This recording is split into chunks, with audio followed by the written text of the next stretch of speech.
ሰላም እንዴት ነህ? ዛሬ የምናወራው ስለ ስትረግል ወይም ችግር ነው። በህይወት ውስጥ ችግር ሲመጣብህ በምን አይነት መልኩ ማየት እንዳለብህና እንዴት መፍታት እንደምትችል ዛሬ በደንብ እናወራለን። ወደ ሐሳቡ ሁሉም በህይወት ላይ የሚመጡ ችግሮች አይንህን ከፍተህ ከተመለከትካቸው አንድ ነገር ያስተምረዋል። አንድ ችግር የሚመጣው አንተን የሆነ ነገር ለማስተማር ነው።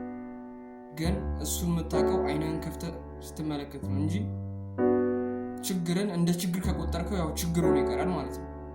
ችግሩ ግን ሲመጣ ያንን ነገር ምን ሊያስተምረኝ የሚለውን ነገር አይነን ከፍተህ ካየህ የሆነ ነገር መማርም አይቀርም። ችግሮች ወደ ህይወት ሲመጡ ወይም ስትረግል ሲያጋጥምህ እነዛን ነገሮች ፊክስ ለማድረግ በምትሄደው መንገድ አንተ እየጠነከርክ እያደግክ ነው የምመጣው። ያን ነገር ፊክስ ለማድረግ ታቅዳለህ፣ ታስባለህ፣ ትተገብራለህ። ያን ነገር ፊክስ ለማድረግ የአይምሮህን ሙሉ አቅም በሙሉ ትጠቀማለህ። በዚህ ሂደት ውስጥ ደግሞ አንተ ማደግም አይቀር ነገር ነው። ስለዚህ ችግር በአንተ ህይወት ሲመጣ አንድም ሊያስተምርህ ነው፣ አንድም ደግሞ ሊያጠነክርህ ነው ማለት ነው። እንደውም ከዚህ ሀሳብ ጋር መሄድ በጣም የምወደው አባባል አለ። መዶሻ መስታወቶችን ይሰባብራቸዋል፣ ነገር ግን ብረቶችን ቅርጽ ያስይዛቸዋል። አንተ ችግር ሲመጣብህ እንደ መስታወት ሆነ ከጠበቅከው ሰባብሮ ያስቀምጣል፣ ዳግም እንዳትነሳ ያደርጋል። ግን ችግር ወደ አንተ ሲመጣ እንደ ብረት ሆነ ከጠበቅከው ቅርጽ እያስያዘህ ይበልጥ የተሻለ ሰው እያደረገህ ነው የሚመጣው። ደግሞ በየትኛውም የህይወት ኤሪያ ውስጥ ብትሆን፣ ሀብታም ድሃም፣ ትልቅ ትንሽም ብትሆን ችግር ወደ አንተ መምጣቱ የማይቀር ነገር ነው። የችግሩ አይነትና ይዘት ይለያያል እንጂ ችግር ወደ አንተ መምጣቱ አይቀርም። ስለዚህ ችግሮችን እንደ ችግር ከማየት ይልቅ ችግሮቹ የምትፈታባቸው መንገድ ማየትና የችግሩን ጥሩ ጎን መመልከት ነው። ማንኛውም ነገር ጥሩ ጎን አለው። መጥፎ ጎን እንዳለው ሁሉ መጥፎ ጎኑ ባይመዝንም ጥሩ ጎን ይኖራል።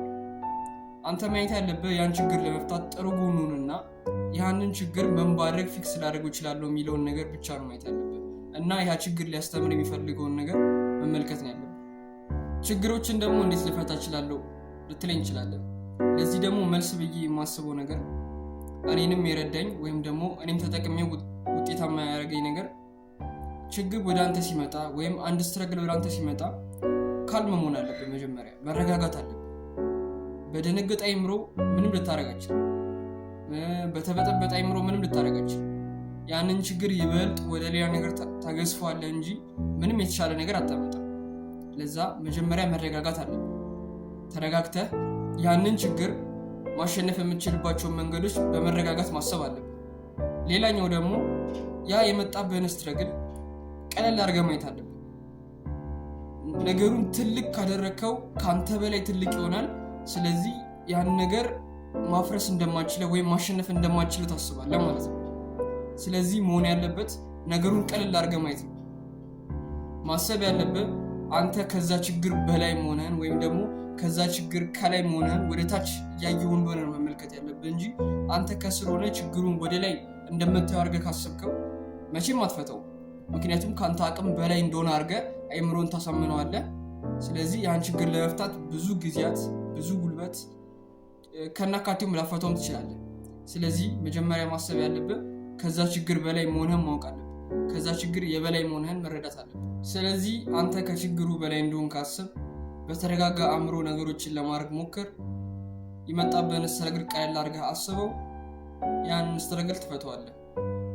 ስትረግሉ ደግሞ ፊክስ ካረከው በኋላ እመነኝ የሆነ ያክል ፐርሰንት እንዳደግ ማወቅ አለብህ። ያንን ስትረግል ለመፍታት በምትሄድበት መንገድ የሆነ ያክል መጠን ማደግህን ማወቅ አለብህ። ስትረግል ወደ የት የሚመጣው ሊያሳድግ ነው። የዛሬው ሀሳቤ ይህን ይመስላል። ቪዲዮ ከተመቸ ላይክ አድርገው። ይህ ቻናል በሰልፍ ኢምፕሩቭመንት ዙሪያ ነው የሚሰራው። ሰብስክራይብ ብታደርግ ትጠቀምበታለህ።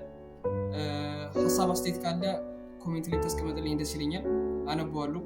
አመሰግናለሁ።